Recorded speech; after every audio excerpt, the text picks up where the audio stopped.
Welcome back to the channel. As you can see, we already got the truck pulled in the shop, the hood popped, and I already took off the air filter and a couple other things, because today we're going to get to replacing the lines that we measured for in the last couple of videos. So with that being said, let's just jump right into the unboxing and get these installed.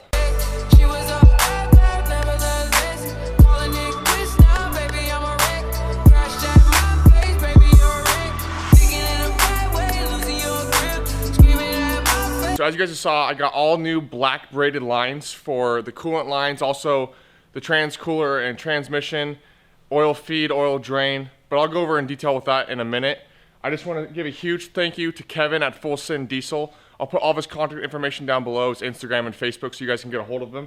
He does everything from transmission lines to coolant lines and more, so make sure to contact Kevin if you guys need any new lines. He usually does stainless steel braided, but I had a special request from him to be able to get the black braided lines, which I think he might be offering now, but I'm not sure. You'll have to contact him and see if he can get the black braided lines for you as well, which I'm sure won't be a problem.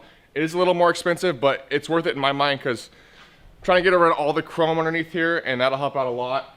And as you can see here, this turbo feed line is just kinked and twisted. So that's the main reason why I wanted to get this, if it'll focus. There it goes. So that right there, as you can see, that is not good, because it's not allowing the right pressure of oil to feed the turbo. So essentially my turbo will burn out faster if I didn't get this fixed. So that's one of the things we'll be doing today. So here's the transcooler lines, because as you guys know, we didn't get the transcooler installed when it was in the shop. So here's the replacement lines for that, all new. All the hardware you're going to need, extra rubber hoses.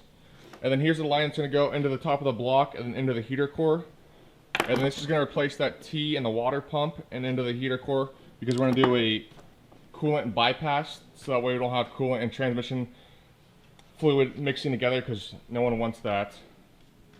And then here's your new turbo feed line, because as you guys saw, the other one was all crinkled up and messed up, so replacing it to match everything else. And then your turbo drain as well. And he does a really good job at taping everything up, as you guys saw before. This was all taped up, but he also tapes up your screws and your washers, so that way they don't come apart in shipping and you know exactly where they go, which is nice that he gives you new screws for this as well. That way I don't have to use old hardware on this new nice stuff. Baby, don't trip. Someone took a big L, don't know how that felt. Looking at you sideways, party on tilt. Certain girls confused. She wanna ride me like a blues, and I'm not trying to lose. Then you're left in the dust, unless I start fire. You're a sunflower. I think your love will be too much, or you'll be left.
Here's the difference between the new turbo feed line and the old line. And as you can see, the old line was twisted and kinked.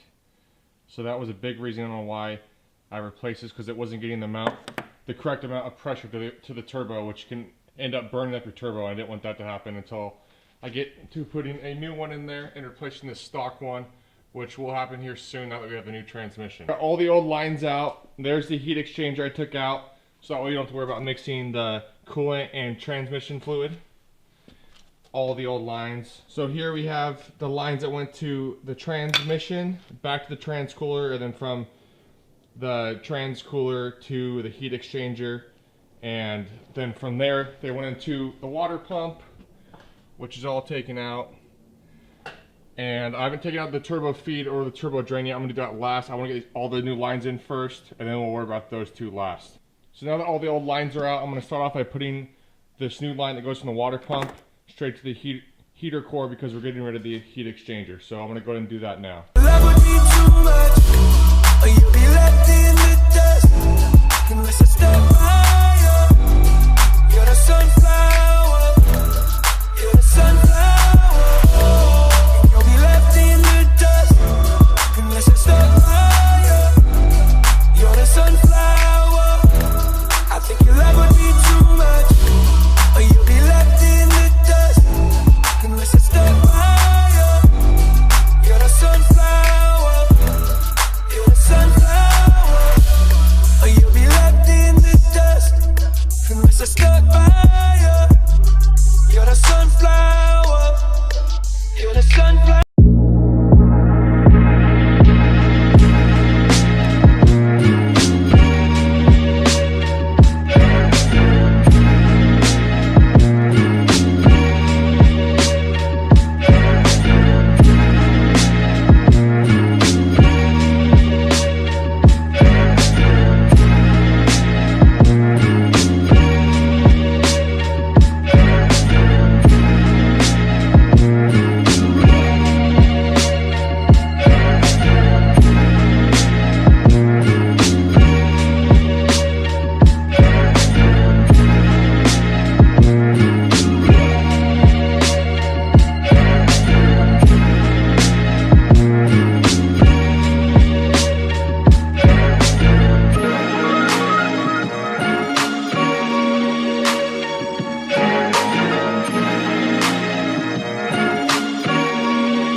So we got the old transcooler out of there. As you can see, it's laying on the floor right here.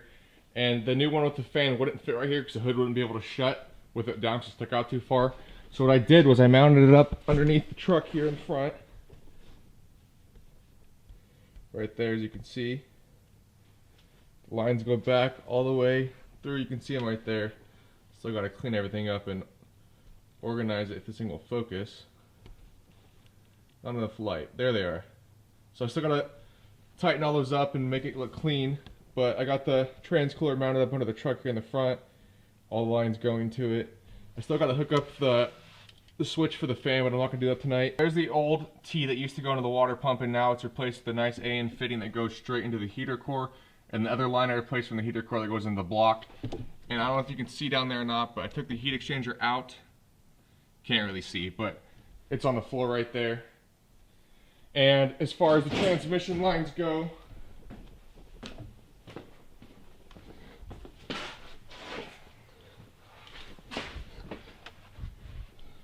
and there's the new transcooler lines that go up to the transcooler up there. I just got to tighten all that up. First problem we ran into is this fitting right here that goes into the block.